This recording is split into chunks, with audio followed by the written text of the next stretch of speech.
thank you, Mr. Mayor, for speaking with us today, today's date is April 16th, day after tax day.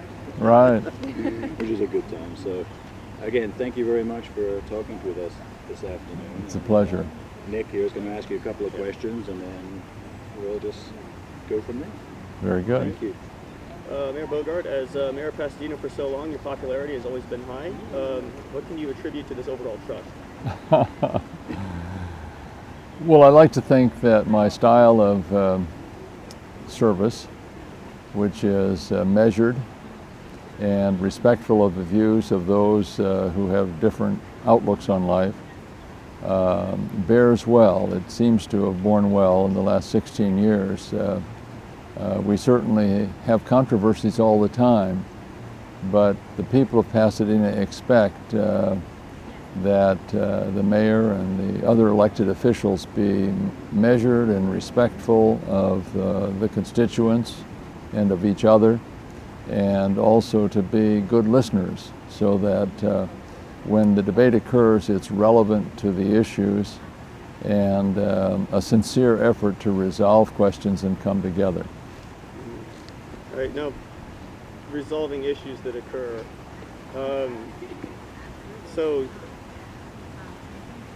What would you say would be the least rewarding part of the job? The most rewarding would be, I'm assuming, going to tons of city events, being able to participate in the city that you love, have a hand in growing it in a way that you'd like to, or see it develop to provide the best possible services. But when you do get a scandal, like the embezzlement sort of thing, like that's, I don't know. How do you think that your style of leadership, the measured style, has deterred or affected? I'm not sure how to phrase this. Well, I can say that the embezzlement situation is a disappointment to everyone at City Hall, because we believe that there is a high level of integrity and dedication on the part of city staff working every day here at Pasadena City Hall. So we obviously experienced a bad apple, and the impact that has had is significant. I feel that the city's good standing, its reputation as a very strong city administration, responsible and hardworking and honest, has suffered a loss that we're all working hard to recover, and we hope very much to reestablish Pasadena's reputation. But we have some homework to do so that we have facts to support any impression that we wish to convey in the future, that things are under control, thoughtful, and careful management in the city. What are you proudest of having accomplished during your 16 years? It's been a wonderful period of time, a remarkable experience for me, and I'm particularly proud of the progress the city has made in the last 15 years in emerging as a city with a dynamic lifestyle, an urban lifestyle, where persons who choose to live in the commercial areas of the city have homes to choose from and are able to conduct their life without an automobile for every move they make. Pasadena is recognized as being in the forefront of the urban developments in this century, I think, because of our welcoming of the Gold Line. We're very fortunate to have that transit system, and the housing and retail development that has emerged in proximity to the Gold Line. We're lucky to have a lot of resources like museums and theaters and symphony orchestras, having great institutions of higher learning, great neighborhoods and great architecture and great public spaces. And it's nice to have that all come together in a city that is dynamic and that welcomes people from all viewpoints and embraces the differences that exist in the city. Okay. There's some great bike lanes too. That's You're true. a cyclist too. That's true. I'm a cyclist. I'm going to get back into that starting in about 3 weeks. Going off the transportation thing, let's say you're allowed right now to be sort of like in Walt Disney mode, like just purely imaginative, you know, like 1950s Walt Disney. If you had the ability to put in any sort of transportation system in Pasadena that you think would best connect north and south, provide walkability transport, what would that be? Like a metro, monorail? You're allowed to... Well, not knowing exactly how your question was proceeding, I was going to say first, I want a streetcar on Colorado Boulevard and South Lake, because it will provide real functionality for transportation, but it will provide an excitement and a contribution to the place of downtown Pasadena. That doesn't really serve the needs of the entire region. Recently, as we are considering the SR 710 freeway proposal, we've come to the realization that what the city and the region really need is a more complete bus system and additional light rail systems, as well as walkways and bikeways that will create a greater capacity for mobility on the part of the people who are part of this region and all the visitors. We need to create more options for people. My sense is that your generation wants to get out of automobiles, would be happy not to own an automobile if the other transportation facilities available to them in pursuing their work and their studies and their fun are sufficient to get them around. So as new developments occur, we want to incorporate transportation aspects that assure that we simply are not adding cars to the streets, but we're adding opportunities for mobility and for a quality of life that will be enjoyed by those involved in using the new project and those who are already part of the community. I was there at your State of the City address, and took place in the Pasadena Playhouse, and they said a lot of the reason Pasadena Playhouse is what it is today is because of volunteers like you back in the 1980s, I believe, getting involved with refurbishing the Playhouse, which, from what I understand, I think it was at one time California's state. Is it still? It's still designated. No one has talked about removing that designation. It's California's state theater. Okay. So going off of that, what interested you most in getting involved in Pasadena politics? Have you been in, had a desire for that since a young age, or? No, it was an evolution that occurred as I worked as a board member and as an officer and then as president of the neighborhood association in my neighborhood in southwest Pasadena. Okay. Through those activities, I tuned into the flow of issues and the concerns of residents as well as the potential of this great city. And so in a sense it was a natural evolution for me to be active as an officer of a neighborhood association and then become active directly in city activities.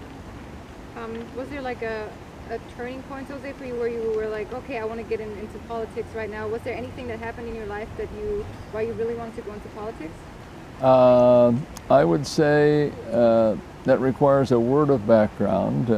There was a time when I served on the city council in the 1980s, ending in 1986. And my involvement then began because the council member representing Southwest Pasadena resigned before the end of his term.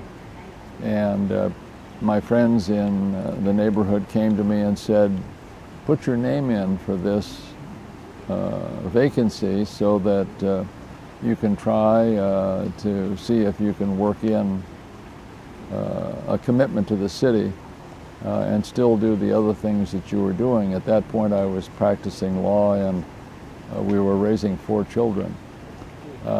And I went on to serve for 8 years until 1986. I served as mayor under the old system.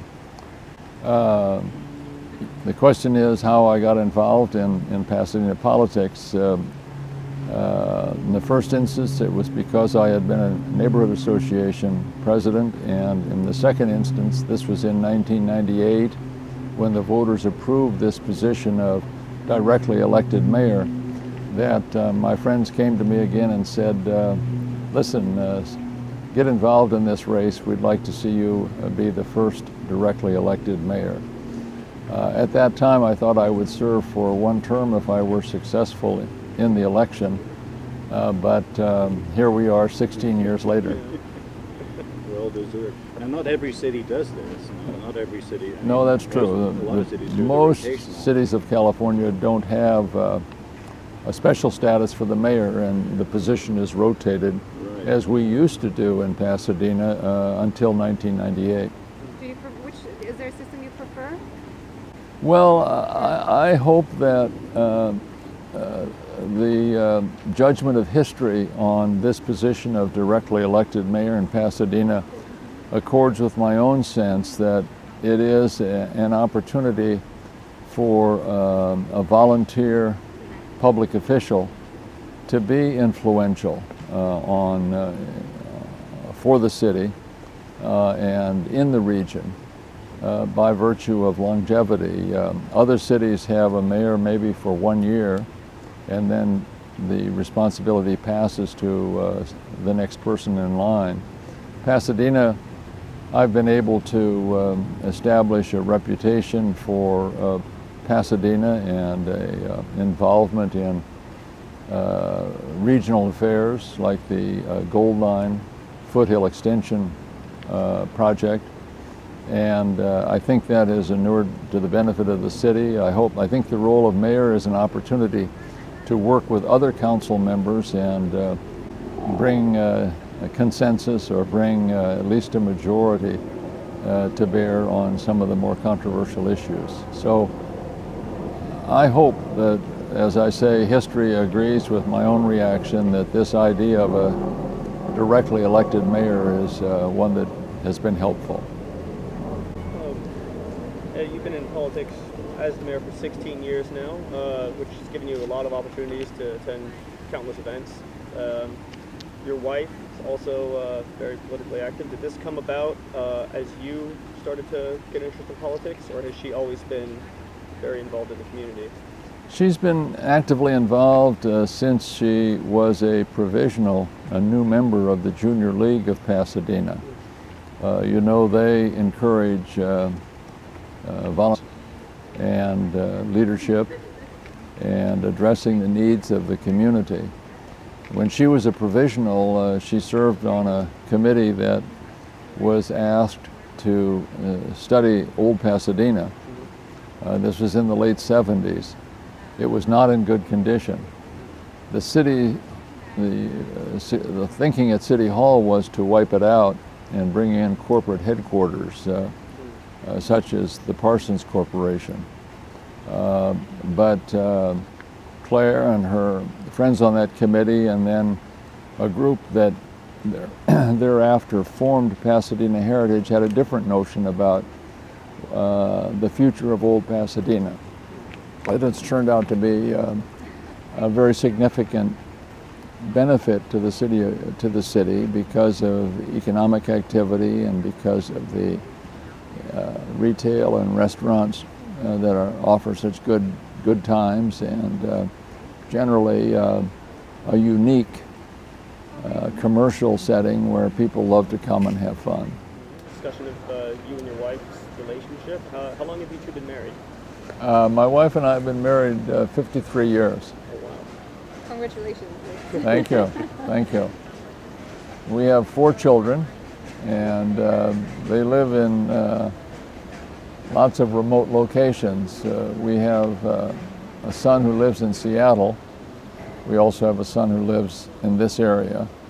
And then we have 2 daughters who live in Spain, one in Madrid and one in San Sebastian on the north coast. Where did you meet? We met in Los Angeles the week that I was finishing college. She had 1 more year to go. But my first work responsibility after college was in the Air Force. And my assignment was to spend 12 months studying meteorology at UCLA. Claire was a student at the University of San Diego, so we were close enough to continue our relationship, and by the time 12 months had gone by, we had decided to get married. So you spoken briefly about how after you finish on the end of this month, or is it the beginning of next month?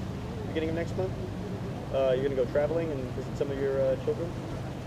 What's the itinerary for that? Are you going to Spain first, or are you going to Seattle? I'm going to Spain first and make a side trip, which interestingly will take a few more days than my visit in Spain, a side trip to Paris, which is my favorite city after Pasadena. We do have plans in the second half of June or in early July to visit Seattle and see our son and his family there. All right. Shifting gears here for a second. After you leave, Pasadena is still going to continue being Pasadena. What can you project for the next mayor, whoever that might be, some of the problems they might face, and how would you recommend, say they should go about facing some of these challenges, particularly with the embezzlement and the Pasadena Police Department? It is true that the city faces some challenges. I have mixed feelings about the freedom that will come from finishing my service as mayor, because I have enjoyed my work so much and would be happy had I made a different decision about running for re-election, and if I had been successful to be dealing with those issues.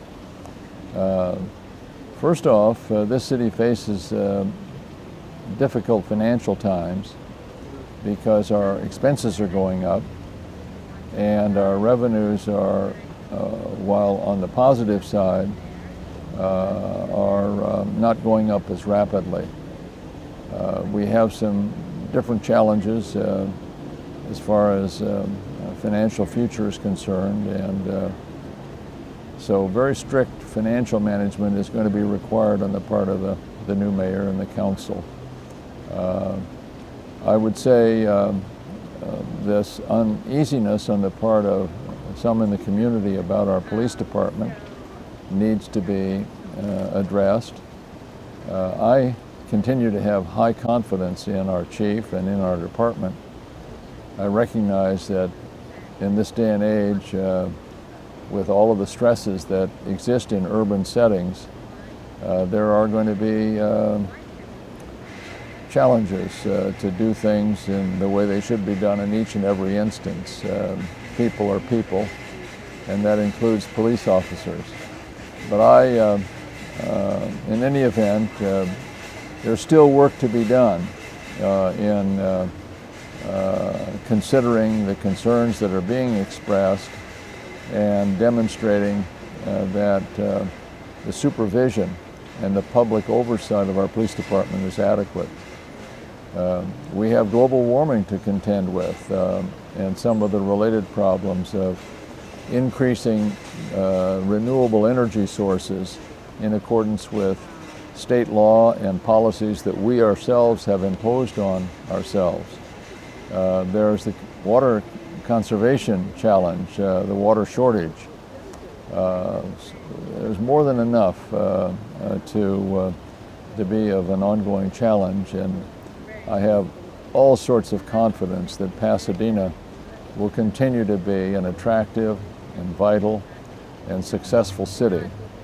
And I say that in part because of my confidence in the council, in the city administration, and in the great people of this city who are so willing to devote their time and talents to helping Pasadena be a stronger and more successful community. Some of bringing in revenue for the city involves like a recent trend in having these tech startups pop up everywhere in Pasadena, and that does say something about your time as mayor, that technology has changed so much. Do you personally have time to follow Facebook, Instagram, other social media outlets? I haven't delved into the social media extensively. My children have, and my wife has, to some extent. I'll probably find myself becoming more involved in social media in the future than I have been so far. Important trends in Pasadena is a movement called Innovate Pasadena, which is now in its third year and has gathered a huge following of participants and an active program of events and conferences and panels that allow people who are interested in high tech, in entrepreneurship, in new business development, to communicate and come together. It's part of a lifestyle for communication among young people and young business people. I'm very excited about the prospects for Pasadena to strengthen its reputation as a center for innovation and entrepreneurship. So do you see Pasadena becoming a city like what we're seeing currently in Santa Monica and Irvine, with big tech industries moving in and taking advantage of everything the city has to offer? Without suggesting that Pasadena is either the Silicon Valley or Silicon Beach, I do see that our resources here allow us to aspire to continue to expand our activities, our presence in the field of innovation here in Pasadena with enterprises like Idea Lab and organizations like Caltech and Art Center College of Design and Jet Propulsion Laboratory, and all of the companies that are starting up and working here and communicating with one another. We can reasonably expect that innovation will be one of a small number of major elements of Pasadena's future economy. What are you going to do in your retirement years, and will you still play a semi-active role in city matters? Obviously, both my wife and I are committed to Pasadena, and we appreciate all that it has to offer. So we will want both of us to continue to give back to the community. I don't have a strategy in mind for how I myself will accomplish that. In fact, the primary thing in my mind at the moment is to demonstrate to myself that an unconnected and manageable lifestyle is possible. So I'm going to withdraw from activities in the community at least for a while, and then when I catch my breath, see what kind of opportunities make themselves available. What are you going to do in your retirement years, and will you still play a semi-active role in any city matters?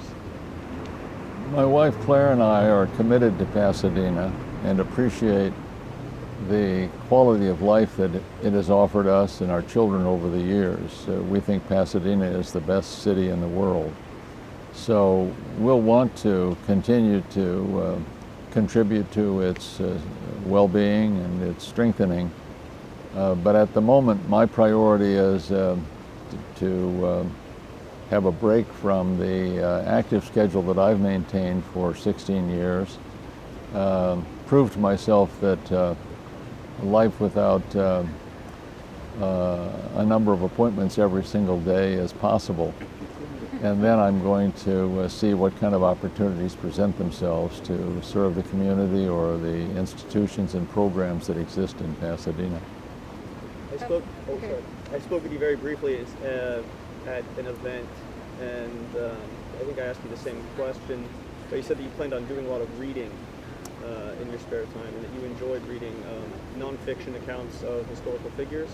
Yes. Do you have any lined up now that you've gotten closer? Oh, the volume, I have so many books lined up that are unread over the last 10 years that it's going to be hard to choose which one. But I have a good book about Charles de Gaulle, and since France is a favorite country of mine, I'm going to put that high on the list. I also got a gift at Christmas about a memoir of Schlesinger, the person who played such a significant role in the national government a couple of decades ago, and that looks interesting to me. Okay, and we have one final question on here. One question before that. Oh, Just one. What made you come out to Pasadena? Because you were not born here, correct? No, And I how long wasn't. Have you been here in Pasadena, California, and what made you move here? Well, we came to Pasadena in 1970, at which time my wife and I were married. In fact, we had 3 children at that point. We came because we liked California. My wife grew up in San Francisco, and I had attended college in Los Angeles. So we viewed California as our preferred state. And then I had the opportunity to join a strong law firm in Los Angeles, and we were happy to come back. All right, we have one final question here that's we seem to get a lot of comments about at the Independent. So I just wanted to know, do you believe City Manager Michael Beck should step down? We've also received some unconfirmed reports that the city is in a search for a new city manager, but this is somewhat unconfirmed. At least from people that we have with connections with others in City Hall. Well, the party that hires the city manager is the city council. And I can say that Mr. Beck has stable and strong support from the council, without any exceptions that I know of. And there's no search underway or no active consideration of a change at that level. He came in 7 years ago at the beginning of the recession, and in my view has done a incredibly effective job in keeping the ship upright from a fiscal point of view and in terms of managing our personnel. We still have reviews going on regarding the embezzlement experience that we've had. We have a task force of very talented people who are exploring our internal control systems and administration of the city, and we expect that by the end of the summer to have substantial reports from that task force. We have a special committee of the council who have responsibility to provide intense supervision to our review, the city's review of how this situation came about, and to explore with the city manager ways to assure that it never happens again. So that we do have an election and a new mayor coming on board. We have a new member of the council from District 1. So over time things could change, but to me, Mr. Beck has done an outstanding job. Any predictions for the election? No, I've stayed away from offering any predictions. I know that both of the runoff candidates are highly dedicated and experienced on city affairs, and I'm confident. I hope that the voters of the city are taking this election as seriously as it deserves to be. That is one thing I was going to ask you is in a lot of the municipal elections recently, voter turnout has been extremely low. Yeah. San Gabriel was a classic example. It was less than 10%. And in Monrovia on Tuesday night, it was from the absentee ballots, it was 9% of the registered voters that even bothered to vote by mail. Has Pasadena, I think, has a better record, perhaps because it's a more vital city, I don't know. But what's your opinion on that as far as voter turnout? Let's say that voter turnout is disappointing in modern times, and the trend is not encouraging. It would be facile to say that people aren't voting because they're satisfied with what's going on.